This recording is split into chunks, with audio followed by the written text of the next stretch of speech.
profundo. Foi isso, né? Quem estava aqui, queridos? Muitas pessoas estavam. Só estou abrindo aqui enquanto eu falo com você, porque o meu pastor me falou alguns anos atrás, pastor, eu disse assim para ele: quando que eu vou descansar, pastor? Aí ele me disse uma palavra que está em Isaías: o seu descanso é dar descanso para o cansado. Aí eu falei: entendi. E eu me sinto privilegiada por isso.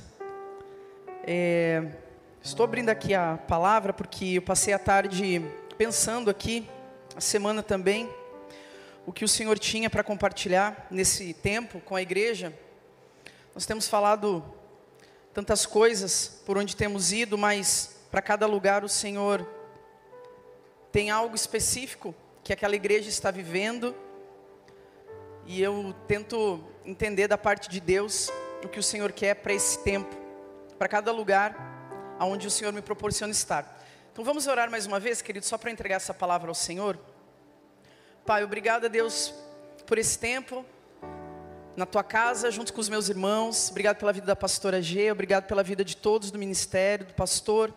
Obrigada porque o Senhor já tinha esse encontro marcado para que estivéssemos juntos, compartilhando mais da tua palavra. Eu oro para que o nome do Senhor Jesus Cristo seja glorificado mais uma vez nesta casa, através da minha vida. Peço que o Senhor, Espírito Santo de Deus, fique à vontade, fale através de mim, sonde os nossos corações e nos alinhe ao prumo da tua palavra, para que o nome do Senhor Jesus Cristo seja glorificado. Amém, Deus. Amém, queridos.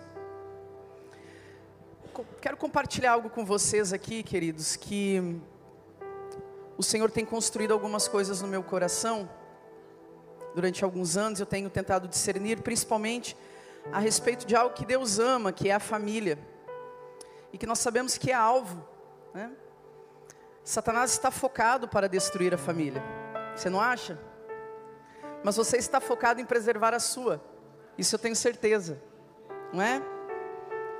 E eu quero compartilhar uma palavra com amor com você, mas tenho certeza que às vezes o Senhor precisa ferir algumas estruturas na nossa mente que nós já temos para curar as nossas famílias. Sofismas, fortalezas, pensamentos que caminham com a estrutura desse mundo, com o Aion, com a estrutura espiritual, a atmosfera espiritual que caminha com determinadas gerações, que a Bíblia chama de Aion, séculos, mundos, épocas, eras. Nós temos visto uma época, uma era de espíritos enganadores e doutrinas de demônios, onde o engano está prevalecendo nos corações que estão desalinhados com a verdade. Se você não está firmado na verdade, não existe nada entre você e as mentiras. Você é alvo para questionar e problematizar Deus. Se você não tem um pensamento, um fundamento na verdade sobre o que é ser um homem, sobre o que é ser uma mulher, sobre o que Deus quer para a sua vida e para a sua família, você provavelmente fará como Adão e Eva e questionará os métodos de Deus. Mas a palavra de Deus diz assim, queridos, em Gênesis 2:1, para a gente estabelecer aqui uma rota. A palavra de Deus fala assim: quando o Senhor Deus fez os céus e a terra, não havia brotado nenhum arbusto ainda no campo, nenhuma palavra havia sido germinada, nenhuma planta, havia sido germinada, porque o Senhor Deus ainda não havia feito chover sobre a terra, e também não havia homem para cultivar o solo. Todavia brotava a água da terra e irrigava a superfície do solo. Então o Senhor Deus formou o homem do pó da terra e soprou nas suas narinas o fôlego de vida, e esse homem se tornou um ser vivente. O Senhor também plantou um jardim no Éden, para os lados do leste, e lá colocou o homem que formou. Só até aqui está bom. Pastor, será que teria possibilidade de desligar esse ar aqui para mim? Ou é muito ruim? Pode? Só por causa da minha garganta que ela começa... Eu tive 4 ministrações ontem em Cascavel. Eu agradeço, tá? Obrigado. Nós lemos aqui, queridos, nessa passagem, que Adão, ele não foi formado no Éden. Ele foi colocado no Éden. Mas então onde que ele foi formado? A palavra de Deus fala o ambiente, a origem, o solo, o terreno, o lugar de origem do primeiro homem, do Adão, que se chama humanidade. Não foi no Éden. Adão não nasceu nas florzinhas, no pomar, em meio às laranjeiras e os lírios do campo. Não. A palavra de Deus está dizendo aqui de onde que veio Adão. Não havia brotado nada. Não haviam arbustos no campo. Não tinha germinado nada. Obrigada, querido. Minha garganta agradece. Ontem eu estava fazendo a ministração, saiu um gaúcho lá de trás e veio me trazer um chimarrão, pastor. Fica a dica. Hã? Tem pouco gaúcho aqui hoje? Tá bom. Mas o de ontem não era nem gaúcho, mas ele era chegado no chimarrão também. Fica a dica, gente. E aqui a palavra de Deus está dizendo de onde que Deus tirou então o primeiro homem. Gênesis 2, 1 a 8. Do chão bruto, a palavra de Deus está dizendo, não havia brotado nada, chão batido, terra seca, o chão selvagem. Daqui que veio o primeiro homem, da terra, o chão batido, a parte indomada da criação. Eva, por sua vez, foi formada no Éden, sim, no meio das flores, no jardim irrigado já.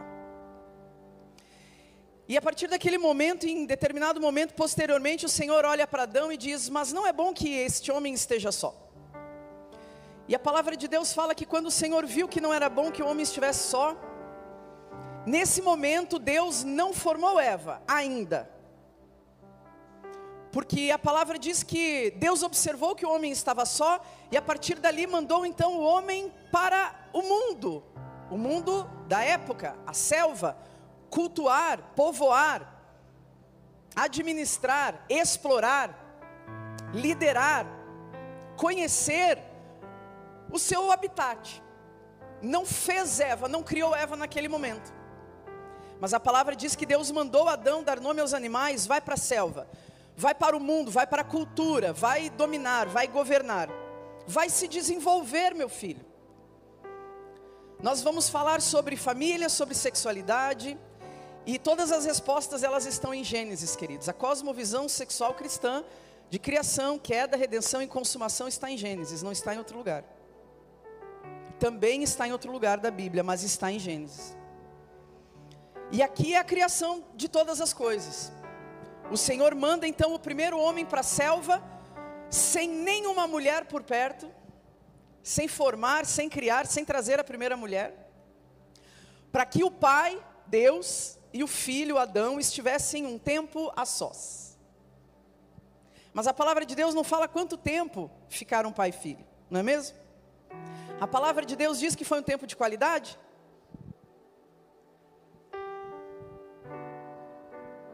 Porque talvez não funcione. Mas a palavra de Deus diz que ficaram o pai e o filho. Enquanto Adão explorava a selva, ele era desenvolvido em todas as virtudes e potencialidades de ser um homem segundo o coração de Deus, que Deus havia colocado dentro de Adão, dentro dele. E que precisava ser puxado para fora como um anzol pelo seu pai, para que ele não se tornasse um Adãozinho embotado no meio da selva. A palavra não fala em tempo de qualidade, não fala quanto tempo ficaram pai e filho. Eu acredito sim que esta palavra a família contemporânea inventou para justificar a sua ausência afetiva. Eu acredito nisso. Existe um livro chamado Desmistificando a Depressão, onde o autor diz que pais e filhos passam 17 minutos por semana tendo contato, olho no olho, como a pastora G acabou de fazer aqui. 17 minutos dividido por 7 na semana. Faz a conta aí, você que é de exatas. 2 minutos e 47 por dia. Um pai e um filho passam tempo juntos. Em contrapartida, também existe uma estatística onde diz que uma criança de até 12 anos passa em pelo menos 58 horas por mês nas telas. Em média 7 horas por dia numa tela. E aqui não tem como você vencer, queridos. Em 2 minutos, incutir tudo aquilo que Deus mandou incutirmos dentro dele, ou trazer para fora as virtudes do Adão, as virtudes de Eva, que estão dentro de cada um de nós, homem e mulher.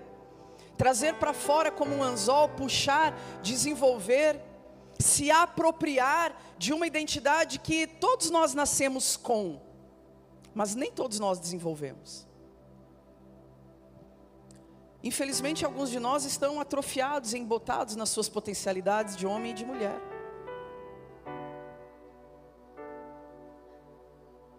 Você estava esperando outra palavra hoje? Você está sério demais? Dá para continuar? Tá bom. Eu ia continuar do mesmo jeito, porque não tem outra palavra para hoje, eu preparei essa. Brincadeira, queridos. Todos nós nascemos com potencialidades de ser um homem e uma mulher segundo o coração de Deus. Mas não é mais automático. De que todos nós viemos a nascer e a desenvolver tudo aquilo que Deus tem preparado para nós. Por que que não é mais automático? Por que que não é mais natural? Por que que agora precisa de ajuda? Por que que agora precisa de ajuda dos pais? Por que que precisa, queridos? Por que que a gente não nasce e já não desenvolve tudo aquilo que está dentro de nós?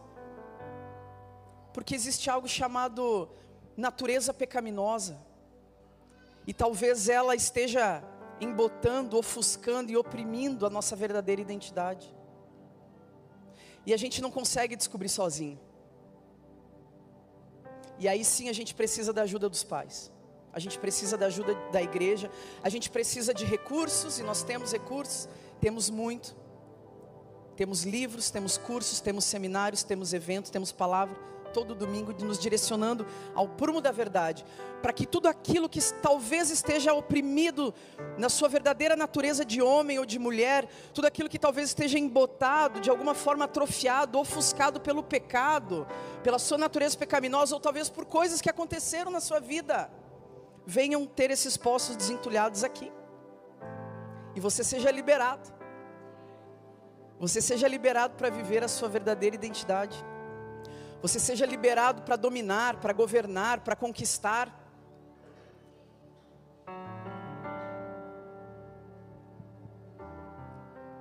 Nós precisamos da ajuda dos pais hoje, para puxar para fora esse masculino, esse feminino que estão ali. Adão e Deus, pai e filho, num tempo onde a palavra não diz quanto tempo, ficaram os dois, para que o filho se referenciasse no pai, para que o filho fosse treinado pelo pai como lidar com a selva, com o mundo, com a sociedade, fosse desenvolvido, tivesse a sua liderança, o seu sacerdócio desenvolvido, se tornasse um homem de coragem. Uma palavra tão buscada nesse tempo, coragem, coragem de viver o evangelho, a verdade. Mas nós estamos num tempo, queridos, que não é óbvio para esta geração que crescer com um órgão genital masculino quer dizer que ele é um garoto. Quem concorda comigo? Ninguém? Por que que existem diferenças entre os pais e os filhos? Hoje, se você conversar com um garoto de 10 anos, não é óbvio para ele que o corpo biológico dele corresponda a ele ser um homem.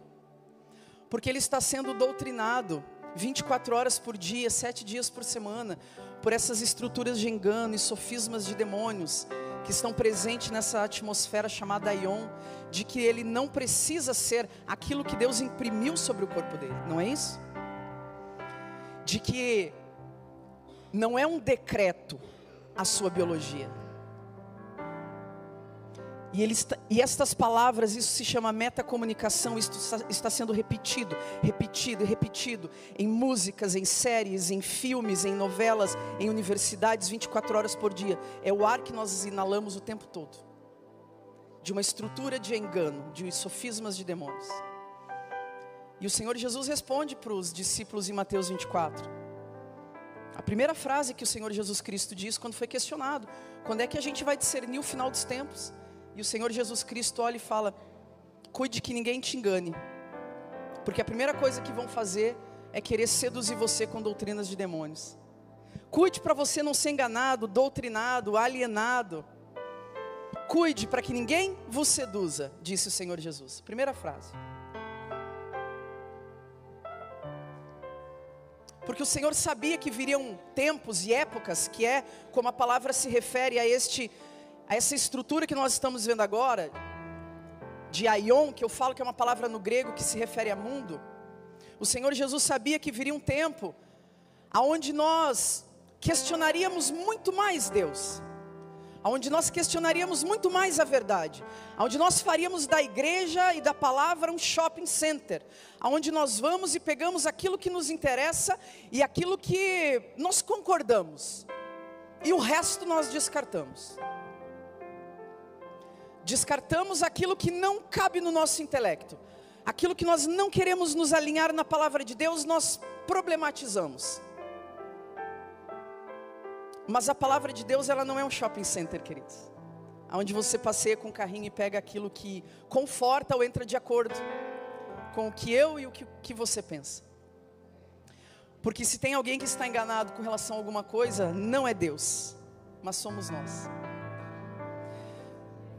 Então nós temos uma geração, queridos, onde o óbvio precisa ser dito. Desde quando, Juliana, eu preciso afirmar para os meus filhos, para os meus adolescentes, de que eles são meninos, de que eles são meninas, de que Deus os fez assim, de que Deus os quis assim? Desde o ventre, talvez ainda antes, no seu sonho de ter um filho. Porque o filho é concebido no psiquismo dos pais, na idealização do filho. E ali você já começa a ajudar o seu filho a desenvolver todos os atributos que Deus colocou dentro dele e estão lá, porque Deus não tirou. Talvez estejam ofuscados, oprimidos por algum trauma, alguma dor, eu não sei, mas estão lá. E existe um anseio no coração de cada homem e de cada mulher de viver justamente aquilo que Deus o deu, e todas as suas potencialidades. E existe também um anseio no coração das crianças e dos adolescentes em ouvir sobre a sua identidade sexual, em ouvir sobre quem eles são. E nós temos uma cultura de morte que está falando 24 horas por dia para crianças em formação, e nós temos 2 minutos por dia refutando. Talvez nem isso. Nós estamos perdendo uma guerra pelo coração deles, porque estamos distraídos.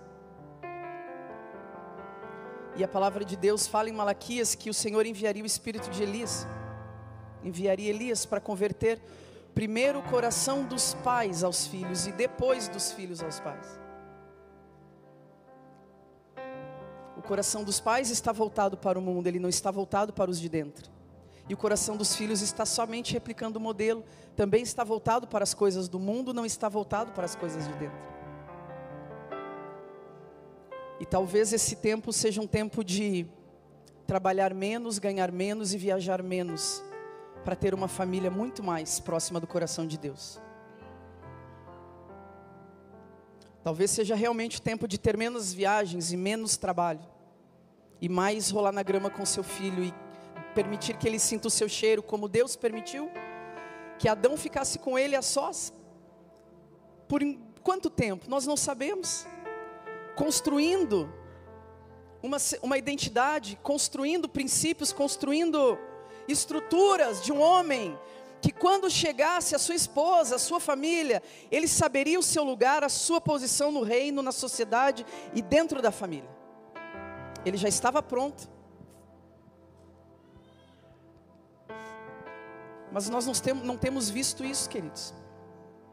Nós temos visto adolescentes, garotos, crescendo com uma adolescência tardia. Adolescentes de 40 anos e 90 quilos na casa dos pais. Os eternos Peter Pans, que entraram no adolescentrismo do entretenimento, do conforto e da diversão e gostaram desse lugar. E eles não querem sair de lá. E talvez nós, como mulheres e mães, tenhamos contribuído para que eles ficassem confortáveis lá. E nós também precisamos rever como estamos lidando com os nossos adõezinhos dentro de casa. Se nós estamos criando eles para a selva, ou se nós estamos criando ele para um reino confortável que não existe. um lugar sem riscos, um lugar sem dor, um lugar sem sofrimento, um lugar sem tombos, sem crises. E esse lugar não existe. Se nós estamos inalando uma cultura de morte 24 horas por dia, não tem como livrar os nossos filhos da doutrinação. Nem se você construir um buraco no quintal da sua casa de 10 metros, colocar ele lá dentro, tirar o Wi-Fi, e for lá alimentar ele 2 vezes por dia, ele ainda assim vai ter contato com o mundo. E o Senhor Jesus falou, cuide para que ninguém te engane. O que ele estava dizendo? Se prepare para ser enganado, se prepare para receber doutrinação. Se prepare, porque as mentiras virão, as ilusões virão, as ideologias estão aí para desconstruir a verdade da palavra de Deus. Elas vêm para corromper a base. Elas trabalham em algo chamado imanentismo. Quer dizer que tudo parte de você, não parte de Deus. A criação, a função, a ordem de todas as coisas parte da minha subjetividade, do meu coração e dos meus desejos e dos meus sentimentos. Já ouviu isso? O nome disso é imanentismo. É a perna da ideologia de gênero. Então o homem criado não parte de Deus? Não. Parte de mim, existencialismo. Então o meu corpo não serve para o que Deus imprimiu nele, não serve para aquilo que a minha subjetividade disser que serve. Não, então um copo d'água serve para que eu disser que serve. Não, este é o homem caído, é o homem seduzido. Nós não acreditamos nisso. Nós acreditamos no transcendentalismo, no realismo, onde sabemos que tem um Senhor soberano sobre todas as coisas, que deu ordem, deu função e sustenta tudo pela palma das suas mãos. E esse Deus, esse Senhor, o nosso Senhor e Criador de todas as coisas, Ele não está apartado da realidade. E a realidade está impressa em cada um de nós. Mas o convite para as crianças, desde o início, é para viver neste lugar. Num paraíso estéril, utópico que não existe. A terra do nunca, do Peter Pan. E eles estão ali achando que podem voar, que é um lugar onde não há consequências, é um lugar onde não há riscos, onde é ilimitado, um lugar onde eu posso fazer tudo. Vocês estão vendo adolescentes cometerem crimes e dizendo que tudo bem, que não se responsabilizam e que fariam de novo? Esse é o lugar onde não há punição para as consequências da sua vida. Será que nós não estamos criando dos nossos filhos nesse lugar? Permitindo que eles durmam todas as noites sem ter a consciência pesada de algo que talvez eles fizeram de errado durante o dia, eles teriam que reparar? Não, mas a gente prefere evitar a dor, evitar o confronto, evitar o sofrimento, evitar que se desculpem, evitar que peçam perdão, que sofram algo, o dano que causaram a alguém. Então nós vamos nas escolas e nós confrontamos os professores, porque eles disciplinaram os nossos filhos. Estou errada, queridos?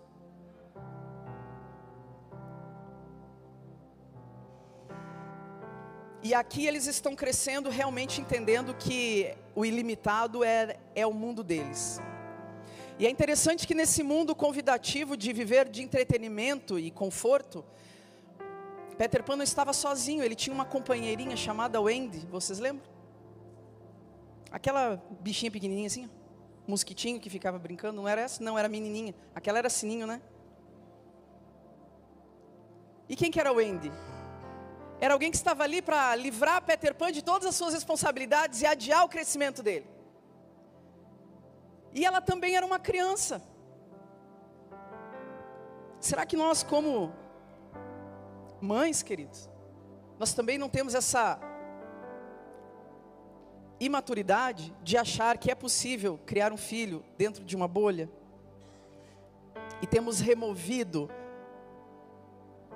todos os riscos da vida dos nossos filhos, como se fosse possível viver sem ter danos, prejuízos ou algum tipo de sofrimento. Será que esse mundo também não é esse mundo irreal, que nós queremos tirar eles de lá? Mas nós também acreditamos que é possível um mundo onde nada vai dar errado, onde não vai ter nenhum prejuízo. Mas é esse mundo que eles estão imersos e nós queremos que eles saiam. Como que nós também estamos nesse mundo? O nome disso é realidade versus ilusão. É impossível viver sem correr riscos. O risco sempre esteve contabilizado nas nossas vidas desde o Éden. Mas nunca interferiu no cumprimento do propósito. Sempre esteve contabilizado por Deus, que algumas tribulações estariam no meio do caminho, algumas aflições também, mas que não interfeririam no propósito. A recusa em lidar com a realidade, queridos, que nós temos sim que preparar os nossos filhos para esse ambiente que está lá fora, ela evita assuntos que nós precisamos conversar dentro de casa, que nós entramos num modo negação, talvez num modo fuga, evitativo, de evitar falar coisas polêmicas, de evitar falar coisas que nos constrangem, porque veja bem, aqui em casa nós não conversamos sobre coisas constrangedoras, nós não gostamos disso, então nós fugimos, nós vamos para Disney, nós compramos um Cheetos, e a gente disfarça que não tem problema, e a vida segue, e a gente faz vista grossa, porque enfim, aqui em casa, né, a gente precisa manter esse negócio aqui de família idealizada, porque veja bem, se eu compactuar que o meu filho está com um problema, ou a minha filha, e eu trazer o elefante para a mesa, como dizem a expressão, né, se eu trouxer o problema para ser conversado diante da família, vai vazar, vai para o ventilador e todo mundo vai saber que a gente tem um problema. Então, se o meu filho parece que está apresentando um problema, ele vai denunciar que eu talvez não funcionei então como mãe, e eu não quero que saibam que eu não funcionei. Então eu escondo ele, que esconde a mim, que continua uma fachada.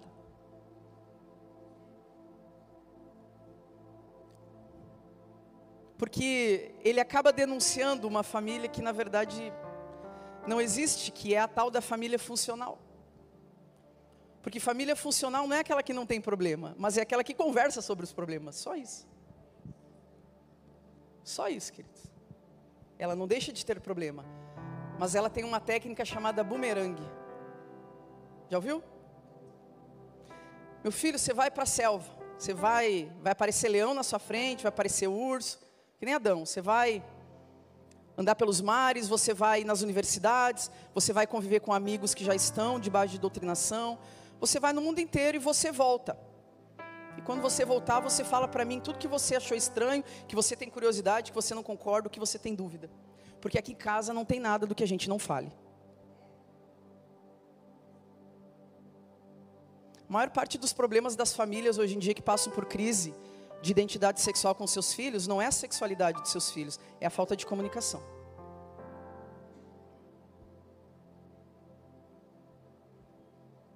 Porque talvez ele já tentou fazer isso, esse bumerangue uma vez. E nós colocamos 5, 6 versículos sobre moralidade sexual na cabeça do garoto, e ele nunca mais falou nada. Porque identidade não é sobre moralidade. Nós estamos míopes, batendo numa tecla de pecado, pecado, pecado. Não é só sobre moralidade. Talvez seja um pouquinho. Mas é sobre tirar do prumo do evangelho e trazer para o mundo irreal, para que você seja o centro do universo, gira em torno de você.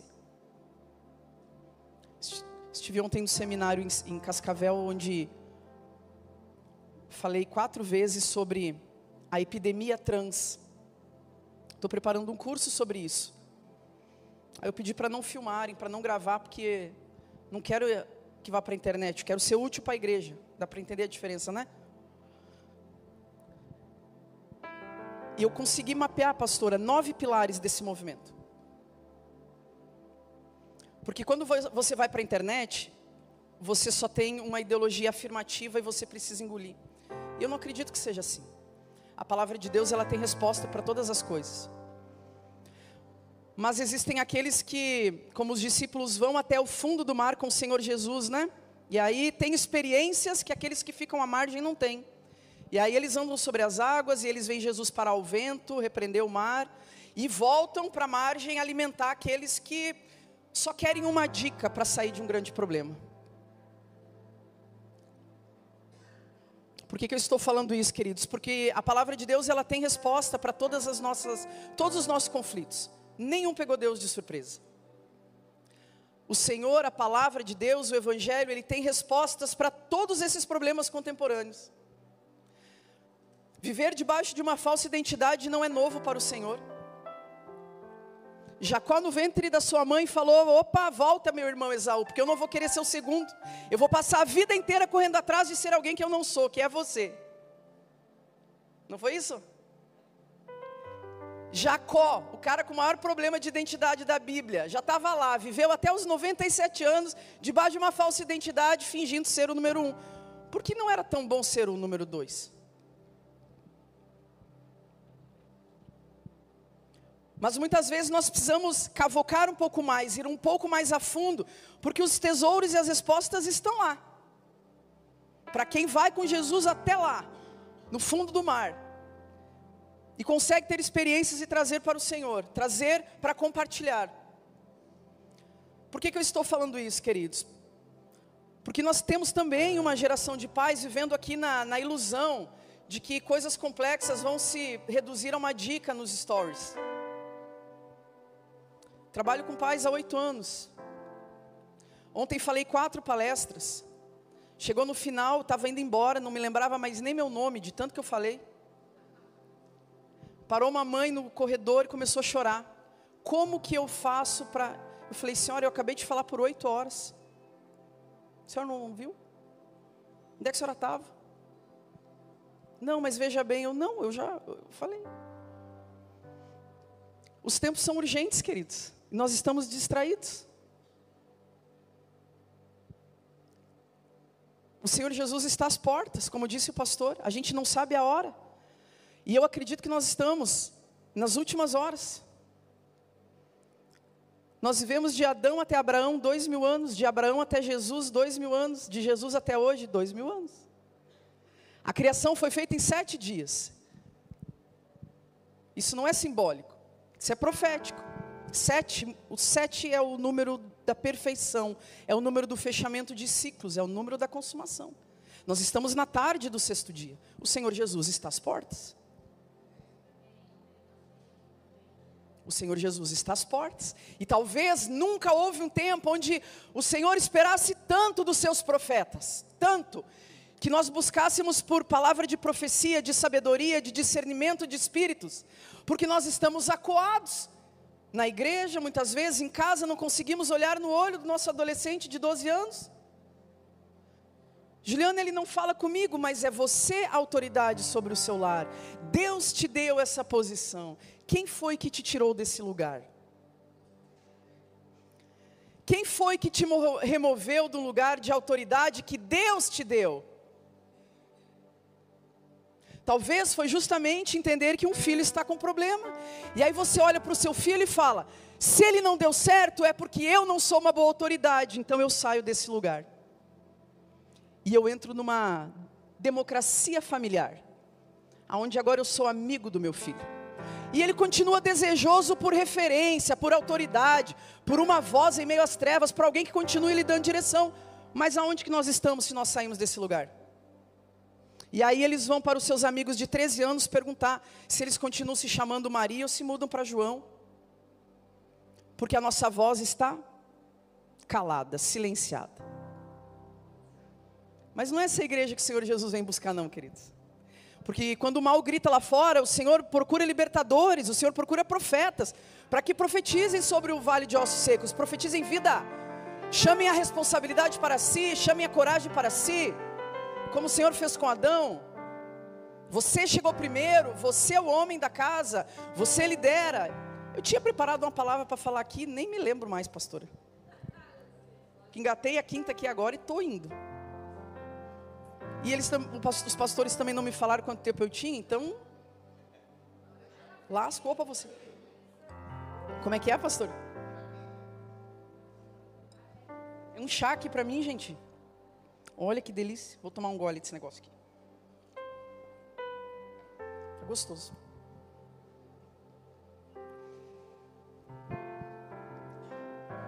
O Senhor conta conosco, queridos.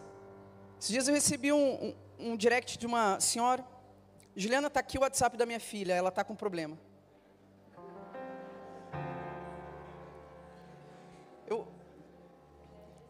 Eu vou usar de filtro aqui, tá, pastora? Porque ontem eu falei pro pessoal lá que o filtro tinha ficado na placenta da minha mãe, mas porque eles não estavam gravando, mas hoje tá, né? Hoje tem que usar de filtro. Aí eu falei assim com muito amor para ela, do jeito que Deus me fez. Eu já tentei mudar, viu? Mas agora eu já estou num lugar de contentamento. É assim mesmo, não vai mais. Então você tem que se contentar também, né? Chega uma hora que tentou se tornar Jeremias, né, o profeta chorão, tentou virar o João do amor, não deu, fica João Batista mesmo, não tem. Chega, fica assim, fica contente com o que Deus te deu. E aí eu falei para ela, minha senhora, Deus vai usar a senhora, eu não consigo entrar na sua casa não, é você, eu consigo chegar até aqui, é a minha forma de ajudar, daí para dentro é com a senhora, então nós temos esse recurso e esse recurso. Terceirizando, talvez um problema, porque talvez tenha terceirizado uma educação. Talvez porque a nossa geração é acostumada a resolver conflitos, compras e almoços com cliques. E a sexualidade do nosso filho a gente também quer resolver com clique. Imediatismo, né, presente. Mas tem coisas que é só indo no profundo, queridos. Tem coisas que não estão na margem. E nós estamos pensando que a revolução sexual é sobre moralidade. E na verdade é para questionar Deus. É para você questionar se Deus está certo ou se Deus está errado. E dentro da nossa perspectiva de viver na realidade, nós olhamos e pensamos, bom, Deus não tá certo em tudo. E aqui eu fico pensando que justamente talvez por isso Deus não queria que nós comêssemos da árvore do conhecimento do que é bom e do que é mal, do que é certo e do que é errado. Não, o Senhor não queria que vivêssemos nisso. Isso é lixo. Eu quero você andando na verdade, onde você sempre andou. A partir do Espírito Santo, a partir de uma conexão comigo. Porque viver a partir do que você acha justo, bom, certo e errado, é viver a partir do homem caído, que discerne pelo seu intelecto. Mas você não discerne as coisas pelo seu intelecto. Você discerne através de uma mente de Cristo, que está acima de todo sofisma, de todo engano, e de tudo o que é bom e o que tem aparência de mal. Não é isso, não é sobre isso. E nós temos visto as famílias se orientando moralmente por aquilo que é justo, bom, reto e mal, mas é lixo. Porque se não é a verdade, não importa quem disse, como disse, quando disse, é lixo. Existe uma verdade, está estabelecida na palavra. E se a palavra diz que você, mulher, é o número 2, você é. E não há liberdade para discussão com Deus. Se Deus marcou no seu corpo que você é uma mulher, não há liberdade na sua biologia. Não há liberdade para você. Não, mas veja, eu acho que é bom porque eu acho que isso é lixo. Se não está no prumo da verdade, no centro da verdade. E por que é tão gostoso, querido, se entregar a essas ideologias? Porque é a remoção da verdade. Deus sai do centro e a verdade passa a ser a partir da sua subjetividade, a partir de você. Então eu sinto, então eu quero, então veja bem, eu acho, então eu presumo, então eu concordo com algumas coisas, com outras eu não concordo. Você já está abatido se você tem essa mente.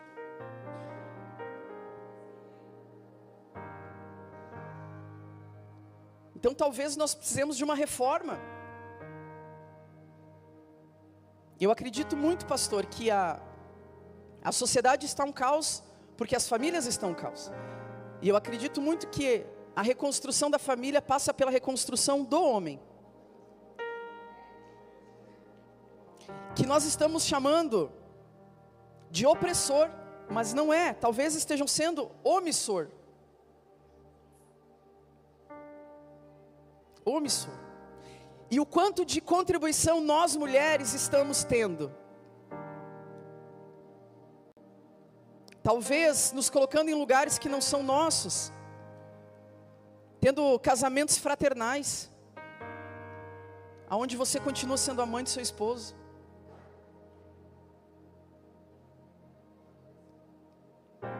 Família disfuncional. Não adianta nada vir aqui em cima, cheio de frases de efeito, com técnica de coach, se a sua família está toda destrambelhada e um caos, querido. Satanás não respeita as suas técnicas de coach. A gente não vai vencer o mundo e nem Satanás com frases de efeito. A gente vai vencer alinhados na verdade.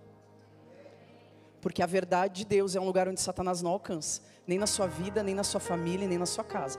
Quando você decide se alinhar, mas eu vou ter um custo muito alto, Juliana, não importa.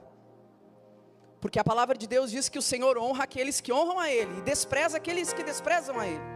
Quando você decide viver de acordo com a sua família, a partir de agora, eu vou entrar no prumo da palavra de Deus. Se prepare para uma avalanche de perseguição e cancelamento.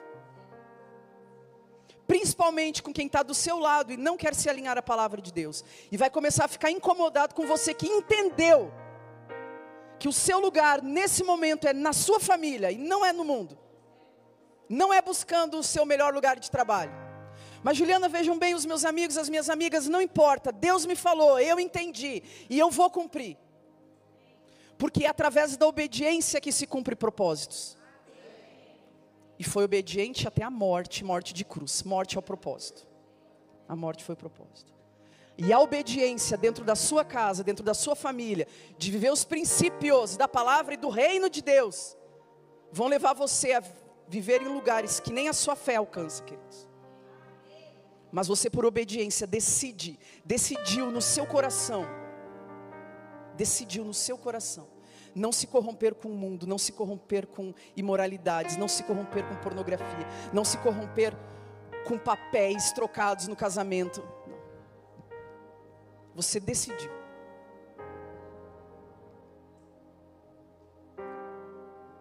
Eu não sei porque que eu estou olhando aqui, nem está aqui o que eu estou falando. Só para dar uma disfarçada.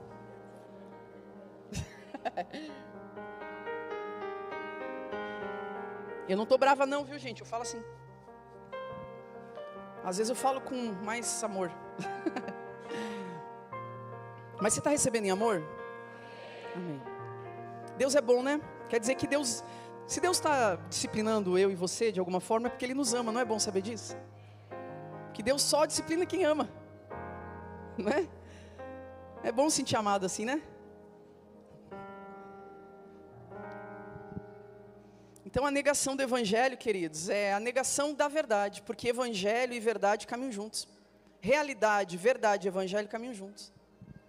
Assim como mentira e mundo também.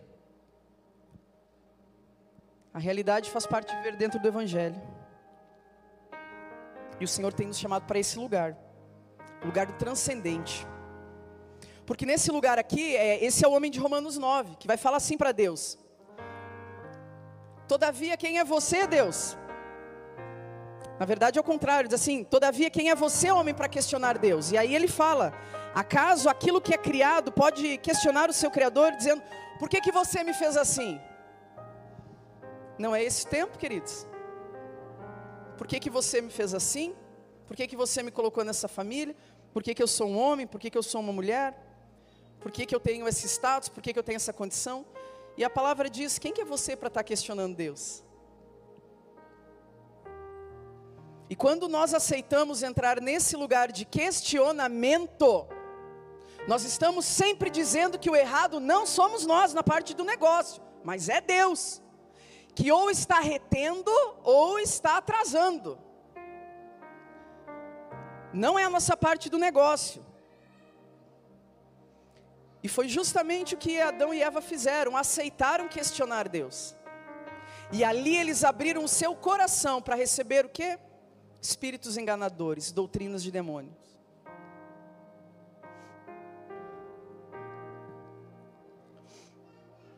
Como que um homem pode saber quem ele é, querido, se nesse tempo que nós estamos vivendo, o maior objetivo das nossas famílias é que ele não tenha danos e nem riscos, e não se machuque e não sofra?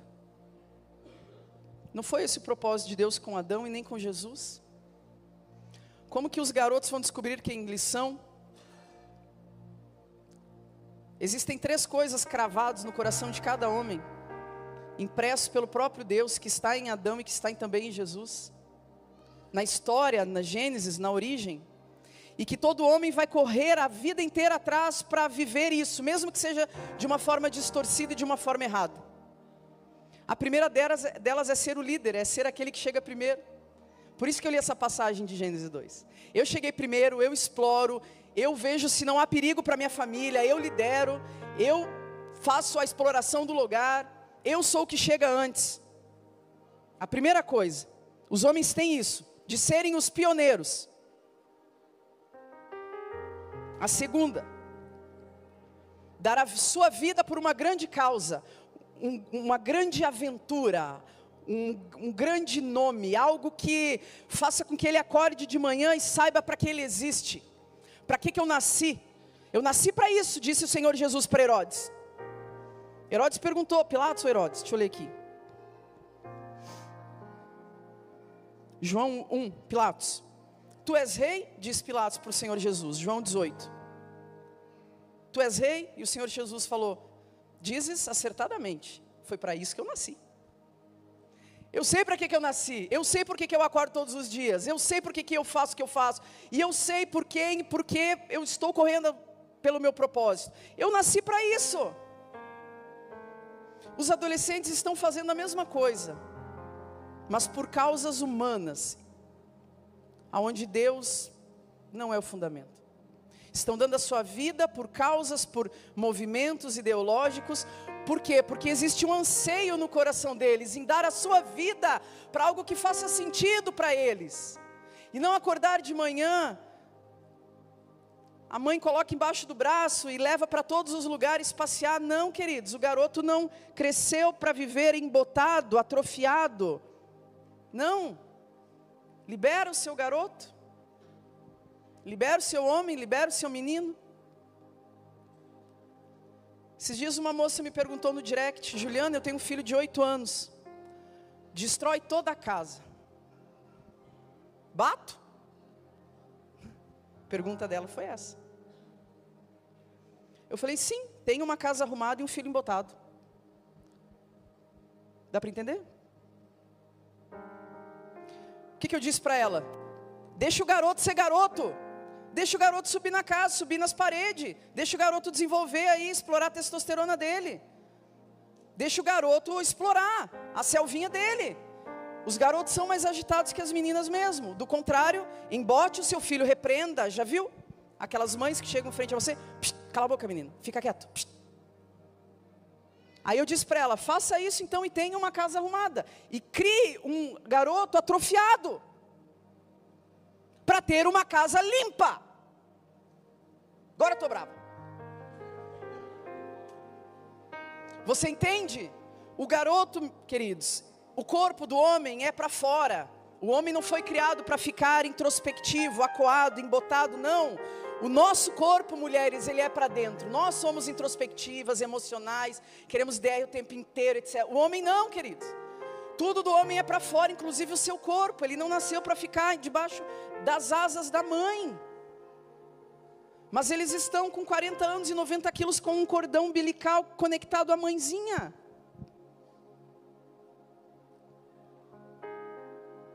Por isso que a mertiolate quebrou. Os garotos não caem mais de árvore.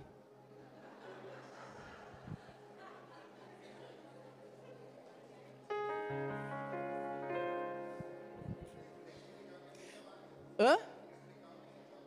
Mertiolate, meu Deus, agora me denunciei também. É uns remedinhos que você passava nos arranhão dos machucados, que você via subindo em muro, em árvore, caindo. Quem já passou aqui? Pra eu ver os velhos. Olha aí, ó. Não estou sozinha, não. Tá cheio de velho, pastor.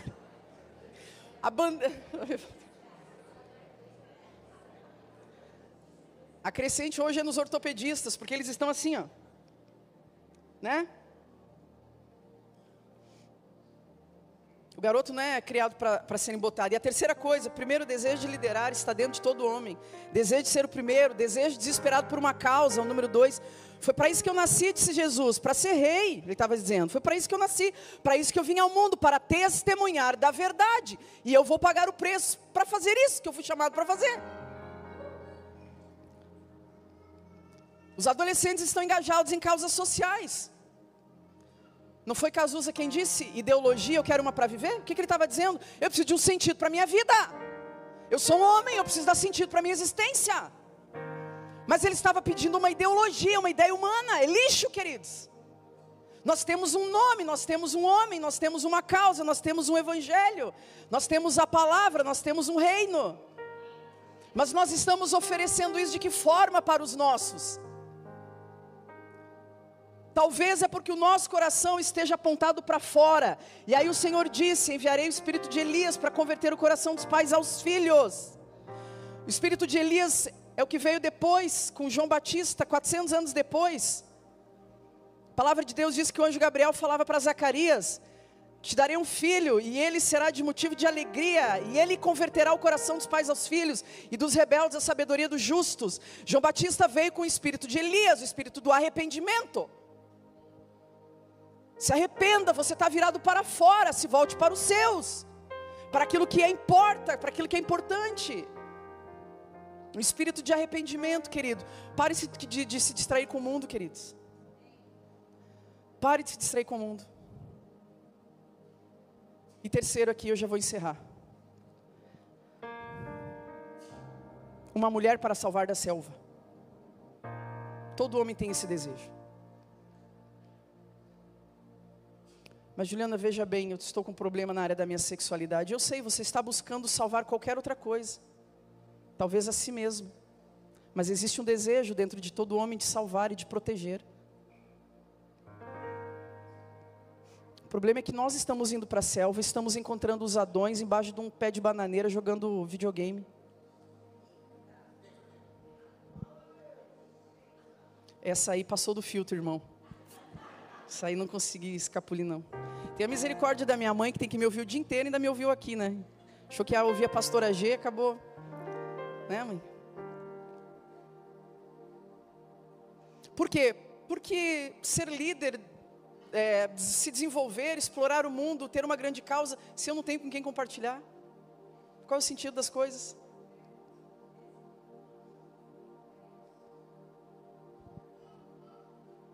Talvez em outro momento eu entre aqui nas 3 características das mulheres.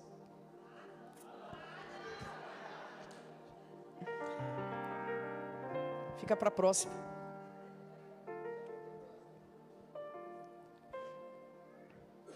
Queridos, precisamos nos voltar para os de dentro. Como que nós vencemos esse mundo, Juliana, esse sistema que nós estamos inalando? Está na camisa do pastor ali, ó. Eu nasci de novo. 1 João 5, todo que é nascido de Deus vence o mundo. Todo que é nascido de Deus cria uma nova identidade, aonde nenhuma ideologia e nenhum engano consegue cancelar ou doutrinar. Todo que é nascido de Deus, esse vence o mundo. 1 João 5. A salvação cria uma identidade que o mundo não consegue te cancelar mais. Porque você alcança a mente de Cristo. E você para de discernir o que é bom, o que é mal para você. Você começa a discernir a partir da verdade. Mas veja bem, você está dizendo que isso é bom, mas a minha mãe falou a verdade. Falou a verdade, a minha mãe quer o bem, o meu bem. Pai e mãe, voltem para os seus lugares de autoridade sobre a vida dos seus filhos. Eles estão desejosos por isso. Mesmo que eles não te olhem no rosto. Eu sei que tem adolescentes que estão dentro dos seus quartos e não querem contato com seus pais. Não espere o mundo vir atrás de você, vá você atrás deles. Estabeleça confiança.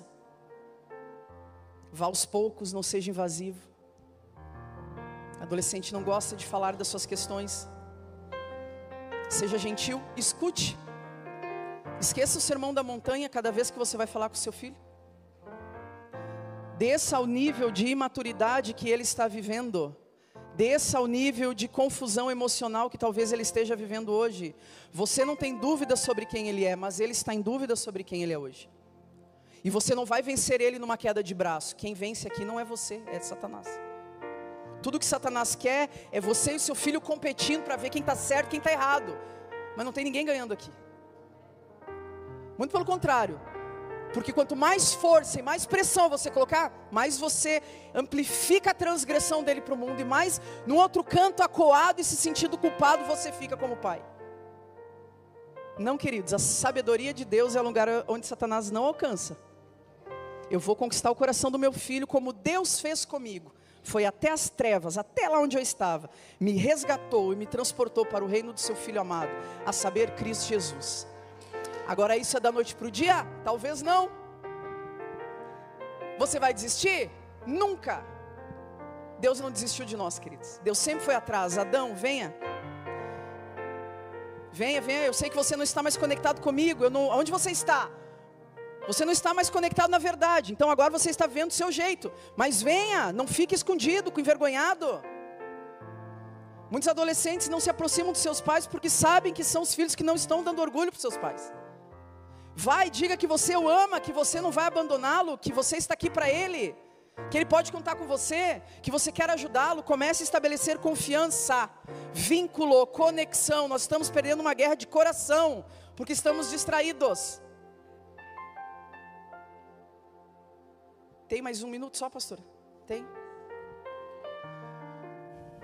Só para eu falar mais um versículo aqui, que o Senhor está fazendo os downloads aqui dos versículos. Gênesis 20, se eu não me engano. A história de Abraão, Sara e Abimeleque, aonde Abraão mente para o rei Abimeleque que Sara é irmã dele. Não é isso? Está lembrado? E Abimeleque fala o que? Então me dê ela. Tomou-a para si, diz a palavra de Deus, não foi? E aí a palavra de Deus diz que Deus deu um sonho para Abimeleque, falando: a mulher que você tem não é tua, ela pertence a Abraão. Vá e devolva ela para o seu marido. Gênesis 27, se eu não me engano, versículo 7. Olha lá, viu? Eu vou contar a história para você. E aí a palavra de Deus diz que Deus deu um sonho para Abimeleque, falando: devolva a mulher que ela não é sua, ela é de Abraão. E Abimeleque então fala para o Senhor: mas Senhor, o Senhor viu que eu estava com o coração puro.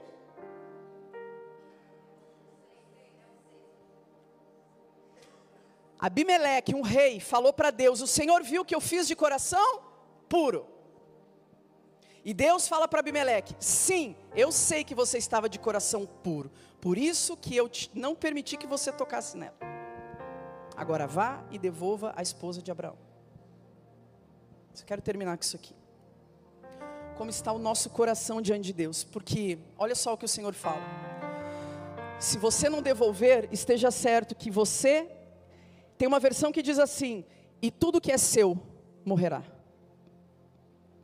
Se você não estiver com seu coração puro, você e tudo que está abaixo de você, tudo que é seu, a sua empresa, os seus filhos, os seus netos, o seu cachorro, os seus bens, tudo morrerá. Aqui o Senhor não estava falando: arrume o seu comportamento. Ele estava falando: onde é que está o seu coração? Ele está puro ou ele está corrompido? O Senhor estava falando: eu vi que você tem um coração puro, por isso que eu te protegi de pecar. Aqueles que andam com o coração puro diante de Deus, o Senhor os livra do mal, o Senhor os protege do mal. Talvez seja esse o tempo, queridos, para alinharmos o nosso coração, para que tudo que nos pertence esteja abaixo de nós, tudo que é meu. Se eu sou encontrado com o coração puro, prospere, tenha vida, tenha abundância. A minha casa, a minha família, os meus negócios. Como está o seu coração diante de Deus, meu querido? A boa notícia é que Ele não desistiu de você e tem lugar na mesa para você. Tem lugar na mesa para você. Amém, queridos? Você recebe essa palavra em nome de Jesus? Vamos orar? Não sei o que a gente faz agora, a gente ora, né? Eu sei que o Senhor falou com você, queridos. E eu sei que tem pessoas que estão passando aqui por conflitos. E o Senhor pede para que a gente sonde o nosso coração. E eu oro para que o Senhor fale com você, para que você permita ser confrontado pelo Senhor. Senhor, por que caminhos eu tenho andado? Pergunte ao Senhor: você? Senhor, por que caminhos eu tenho andado? Como está o meu coração diante do Senhor? Existe em mim caminhos que não lhe agradam? Existe em mim, Senhor, caminhos que eu estou tomando, que eu não estou honrando ao Senhor? Mostre o meu coração, exponha o meu coração como o Senhor fez com o rei. Porque eu quero que a minha casa e tudo que é meu seja abençoado para a honra e glória do seu nome. A palavra sempre nos traz um conserto, queridos. Fale com Deus aí onde você está. Fale: Senhor, sonda-nos. O Senhor nos conhece. O Senhor viu o coração do rei, o Senhor também vê os nossos corações. Nós queremos andar de mãos limpas e coração puro diante do Senhor. Porque a tua palavra diz: bem-aventurado é aquele que tem o coração limpo, pois ele verá Deus. Bem-aventurado quer dizer felizes duplamente. Felizes são aqueles que estão com o coração puro, porque estes verão a Deus.